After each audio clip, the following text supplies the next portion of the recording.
Hey everybody, Scott L. Miller here. I am doing a response video. I don't normally do these, but this was a really long post, and there was a bit of points here. There's actually a couple posts in the comments on my channel, and I encourage people to get down and comment this stuff. So I want to address some of these things because this is a long post, and mostly this is a direct response because the reality is, and this is kind of sad in a way, but if you were to go in and respond to me in the comments, basically nobody sees those, right? I see them, but other people do not. So it's not a very effective way to communicate to other people. So this is mostly a response to, and I'm going to do my best to read the name because you know how these names on these things are, Camlin Luther Kilgrove. What he says is, I'm going to skip parts of this for lots of reasons. Hey, Scott, I really enjoy your wonderful communications ability. I spent 7 months mostly in Managua and ultimately married there. That's a year and a half ago. She's 24. I have no way to get her here to San Francisco. So he's living in the U.S. now, nor survive in Nicaragua on a $20.25 a month Social Security at 65. Now, that's surprising because I know lots of people living in Nicaragua at less than a Social Security income because you can live pretty well here at that number. Like, people do it all the time with no problem. That is a really easy number to survive at anywhere in Nicaragua. There's no city in the country where you can't live on $1,000 a month. That's tight. It's really tight. But there's very few places you can do that in the world, and Nicaragua is one of them. And we know multiple people doing this.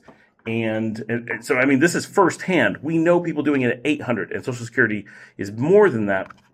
So absolutely anyone should be able to survive at that number here. You're going to have to tighten your belt, of course, but not compared to living anywhere else. And that brings up an important question. He's living apparently in San Francisco now, one of the most expensive cities in the Western Hemisphere, so if there's the ability to live in San Francisco, even if your housing was free, then you can live baller in Nicaragua. You can't even live under a bridge in San Francisco for what it takes to live decently well in Nicaragua. Like, it's worlds of difference, right? Then he says Nicaragua costs $3,000 to $5,000 a month for a family of four. This is obviously completely untrue for lots of reasons, but you don't need that much to live with a family of four in the United States. And anything you can do in the United States, you can do for a quarter in Nicaragua, if not far less.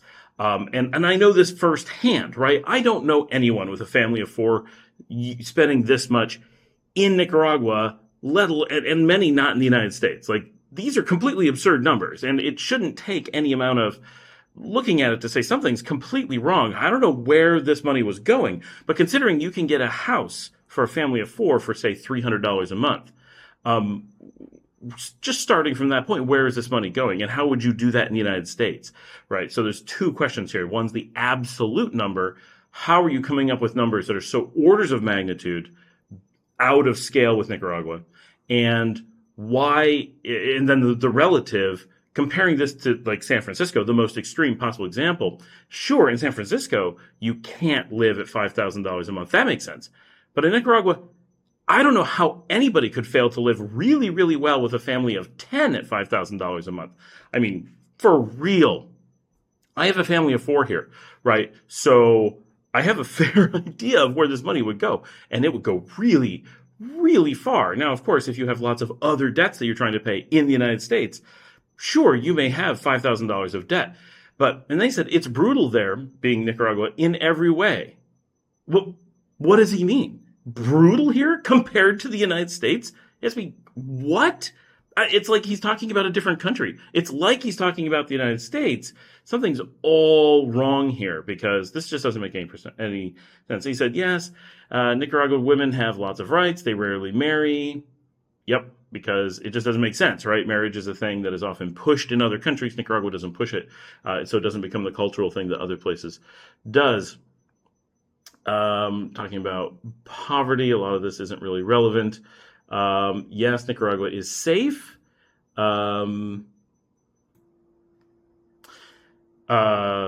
lot of this stuff is just really offensive and obviously completely untrue. Just very aggressive anti-Nicaraguan rhetoric mixed in with some really good stuff. So I'm not sure where he's trying to go, but then he did a second post, and I'm just going to break this down because absolutely every single thing of this is fake.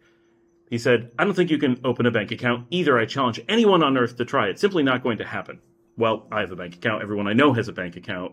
What is he talking about? No one needs one. I'm very adamant that you do not need a bank account here, but everyone I know has a bank account when you've been here for any amount of time. You may have it from your business, you may have it personally. You're going to end up with one just because there's a certain practicality after a certain amount of time.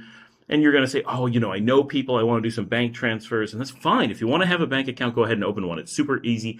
Anyone can do it. Everyone does eventually. But a lot of people, the reason that we talk about don't do it or don't think you need to is simply because people jump to this conclusion that it's absolutely necessary, and they freak out and are like, how am I going to get a bank account before I get there? And you're like, what are you talking about? Just use the ATM. No one needs a bank account, but it can be handy if you truly live here to have one. But it's so easy.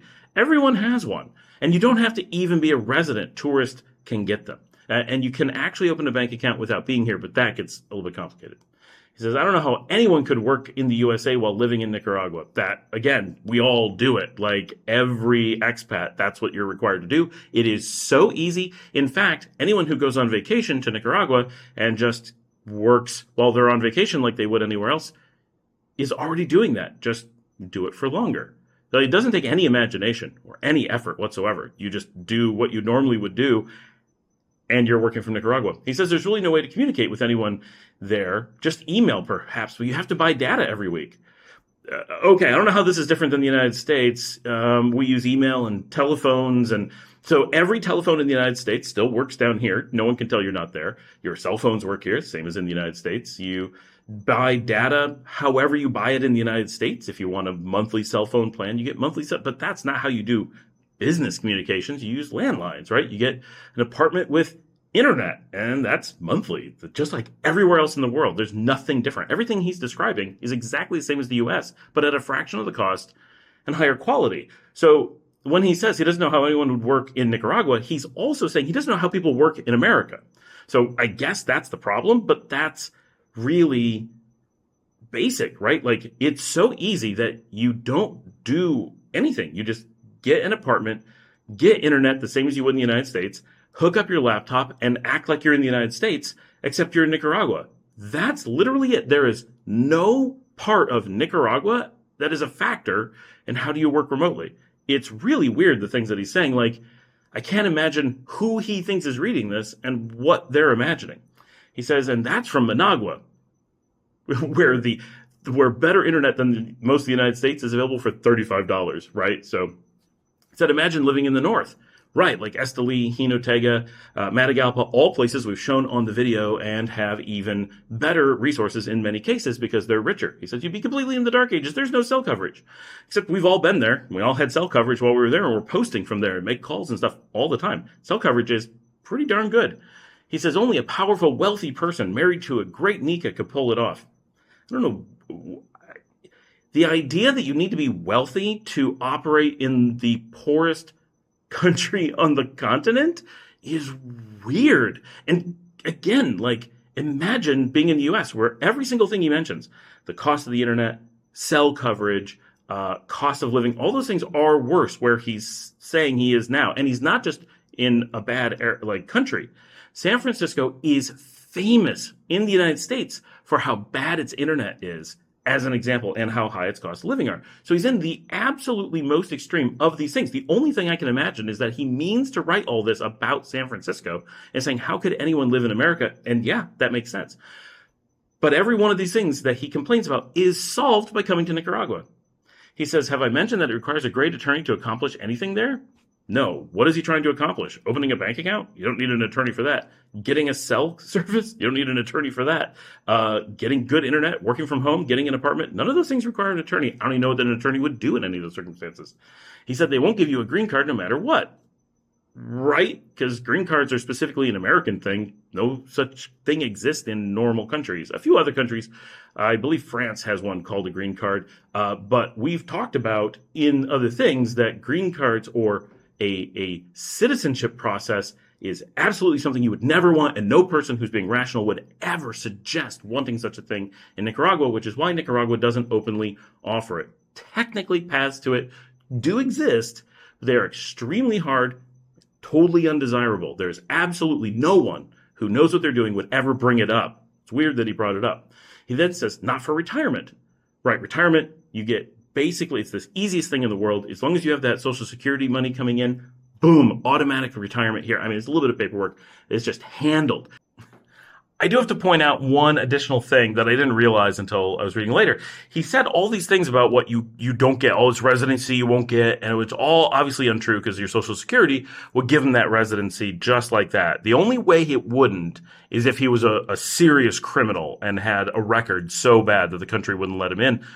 So probably they wouldn't let him in at all at that point. It's also worth noting, though, all those things he claimed, he said he was married, which means every single thing he said, he gets automatically without even the paperwork. Because when you're married to a Nicaraguan, you just get it all, right? Now, if you get divorced, you lose it. But if you're married to a Nicaraguan, you're just going to get residency, period. You just get to stay forever, right? And you can just go open a bank account. You can just all those things are so easy because you get the cedula, you have a national ID number, you act just like a Nicaraguan. You have essentially every right and responsibility of Nicaraguans, except you don't get to vote, right? Which obviously that's how residency works. You never get to vote anywhere with residency, but every single thing you want, the ability to stay, all the government assistance, every single thing just completely handed to you. You're treated like a Nicaraguan from day one, no questions asked. So everything is the amount that is missed, and he acts like that doesn't there, that he forgets that he said he was married and forgets that he's a rich American and forgets that he's a gringo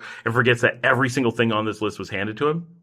So he gets his residency automatic because he's getting Social Security. That he's looking for this green card, this thing that doesn't exist, is completely a red herring, right? He says, not for anything. No business permit. I don't know what that's about. All you have to do is sign your name to the paperwork. The business permits are automatic. There's nothing needed for it. And you don't even have to come here. Just come. And the government rules with an iron hand. Again, America? I don't know what he's talking about. He says, you get nothing. You keep your mouth shut. What is he expecting to get? Is he looking for a handout from a government that's not his government? I'm unclear. He says, you pay the highest price for everything.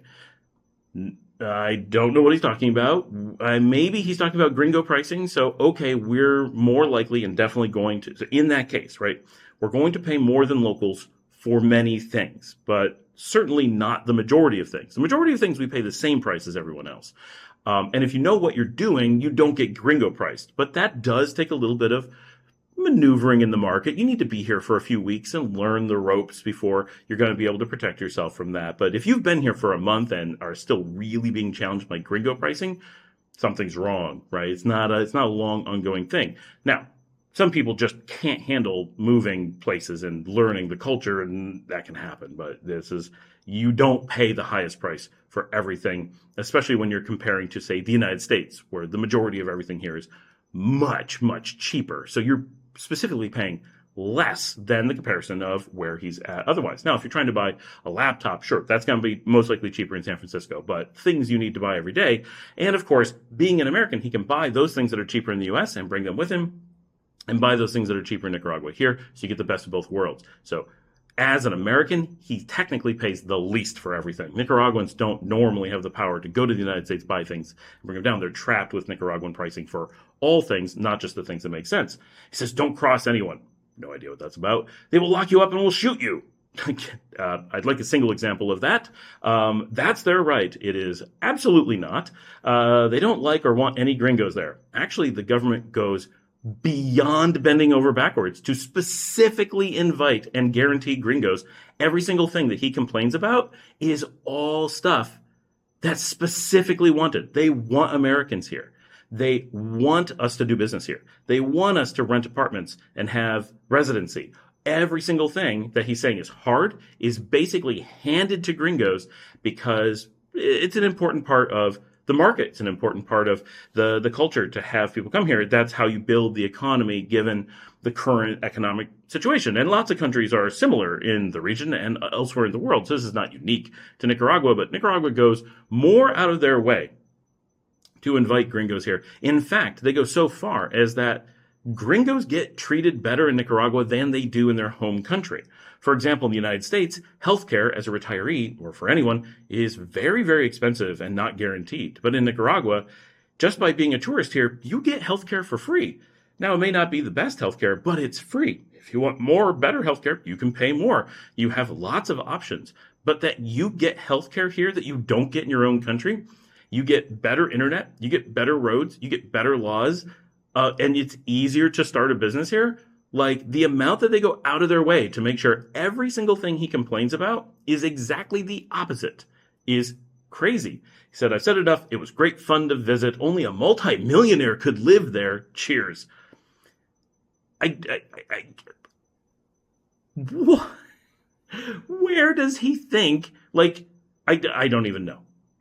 Yes, all of my friends are multimillionaires. Every one of us who came down here, we're all spending tens of thousands of dollars a month to live in Nicaragua. That's how we're doing it. He's stuck in San Francisco where he can live like a pauper, apparently, on $1,000 a month, and everything is given to him for free. The thing is, if you've ever been to Nicaragua, you know every one of these things is backwards.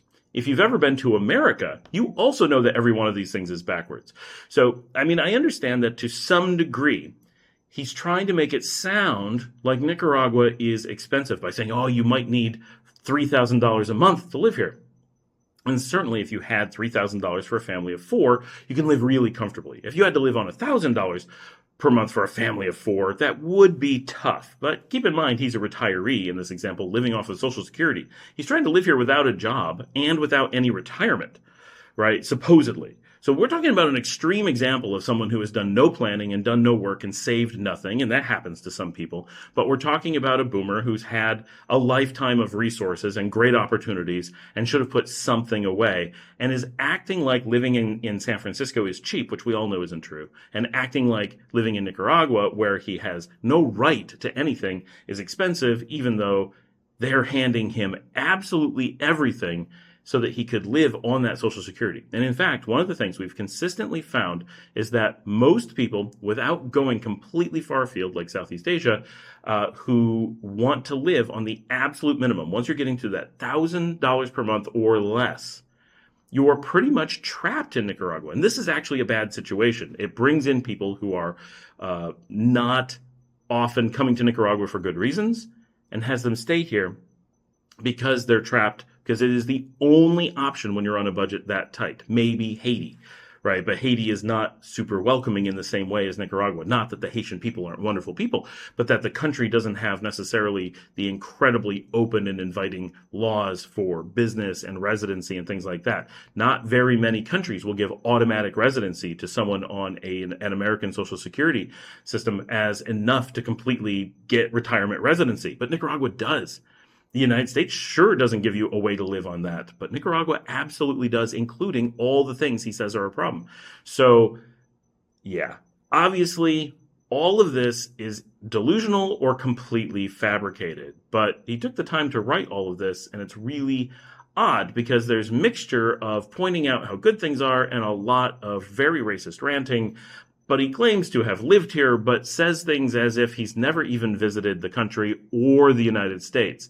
It's all very odd, but it was worth following up because I saw this incredibly long post, and I don't want to go around deleting things just because it is a bit offensive and obviously full of lies. But a lot of people, if you even begin to if YouTube itself censors people, everyone jumps on and says, Scott's been deleting stuff, and I'll be like, I don't even know who you are.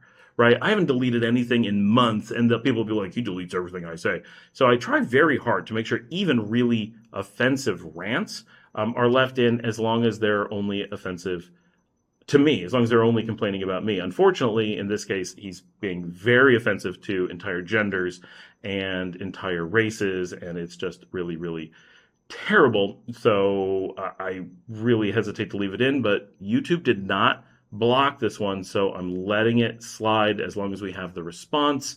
But there are unfortunately sometimes that we get these kinds of posts, and I don't know the best way to handle them, right? And actually, that would be something I'd be really interested in having. So if you guys say, like, what is the best way to handle some of these things? Because some of them do truly get pretty bad.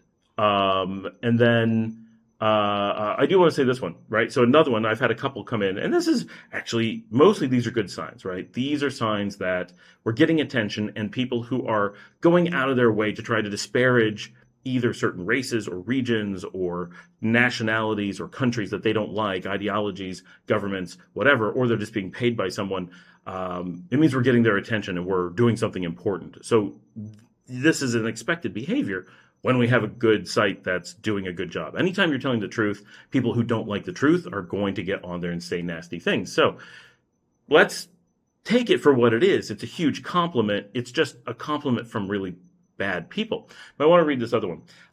This one came in a day ago, and I just scrolled down to it. Scott preaches about how it's illegal and wrong for foreigners to work in Nicaragua, but then says, like, gee whiz, man, I'm not a rental agent, man. I love, as if I talk like this.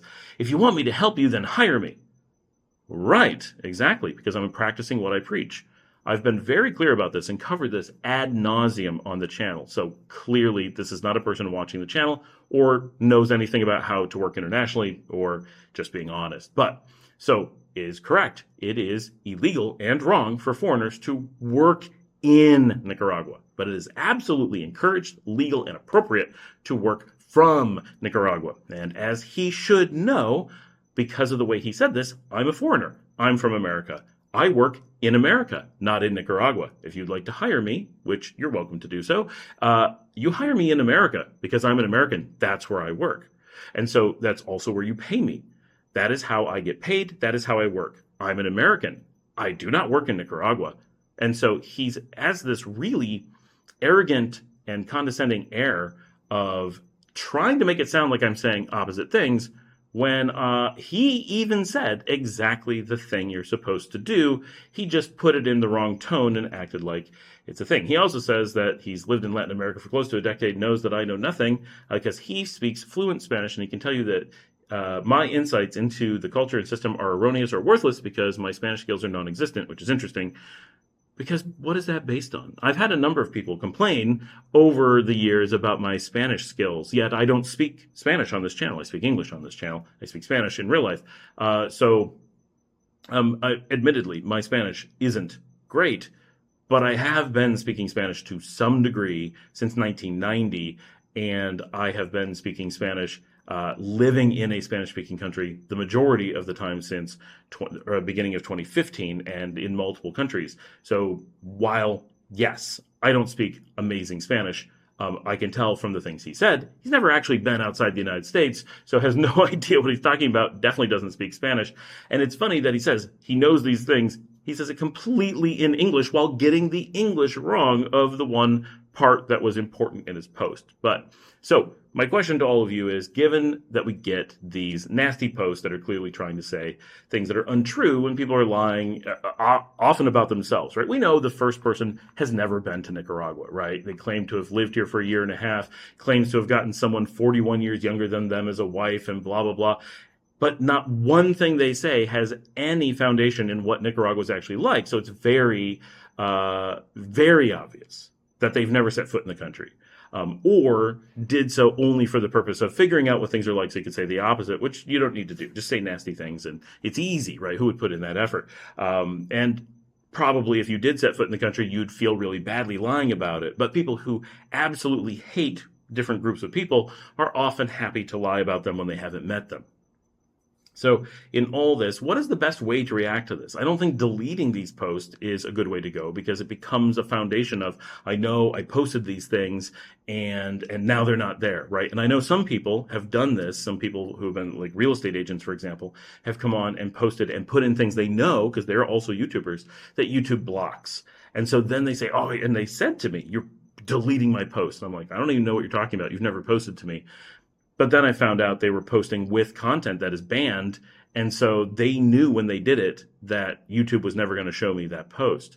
So people set that up. People do a lot to try to get things deleted so that they can say, oh, you're deleting my post. So I don't want to do that unless I absolutely have to, because I think that carries a lot of weight to people. And I know that people are emailing people, other people, and saying, I said this thing to him, and people will repeat it to me. And I'm like, I haven't seen what you're talking about. I have no idea what you're talking about. I certainly didn't delete it. I would know, right? Because I delete like nothing. I'm not saying I've never deleted things. If something is truly offensive to other people, I really do delete it. But in general, there's not a terrible amount of that. Lies, yes, but not really offensive stuff. So get down in the comments, let me know. I really want some good positive feedback, like should they just be ignored? Should they get video responses like this? Should they get written responses? Does anybody see the things that they say? Should I just let it go into the ether and no one will ever see it? I don't know. So I'd like your feedback. Thanks for joining me. I'll see you all tomorrow.